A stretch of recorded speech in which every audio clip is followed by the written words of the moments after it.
మీకు ఈ వీడియో నచ్చినట్లయితే వీడియో క్లిక్ చేసి ఛానల్ని సబ్స్క్రైబ్ చేసుకోండి.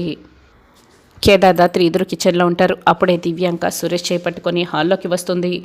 కేదార్ అటు చూడు అని దాత్రి చూపిస్తూ ఉంటుంది. ఈలోపే ఇంకా కుటుంబ సభ్యులందరూ హాల్లోకి వస్తారు.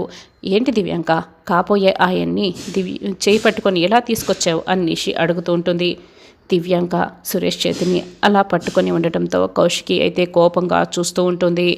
ఏంటి సురేష్ అన్నయ్య కౌశికి వదిన్ని వదిలేస్తున్నారా అని నిషి అయితే అడుగుతూ ఉంటుంది. అవును, ఈ మాట నా నోటితో నేను చెప్పడం కాదు సురేష్, నీ నోటితో నువ్వే చెప్పు ఆ మాటల్ని.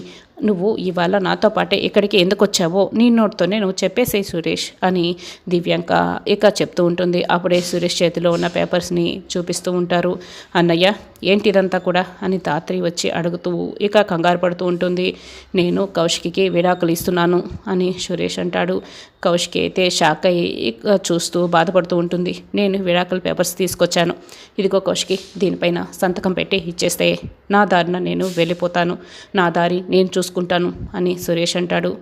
కౌశికి అయితే ఇక ఒక్కసారిగా బాధపడుతూ కుప్పకొలిపోతుంది. వైజయంతి నిషి అయితే చాలా సంతోషపడుతూ ఉంటారు. దాత్రి సురేష్కి నచ్చ చెప్పడానికి ట్రై చేస్తూ ఉంటుంది. కౌశికి బాధపడుతూ ఉంటూ ఇక కేదార్ కూడా బాధపడుతూ చూస్తూ ఉంటాడు.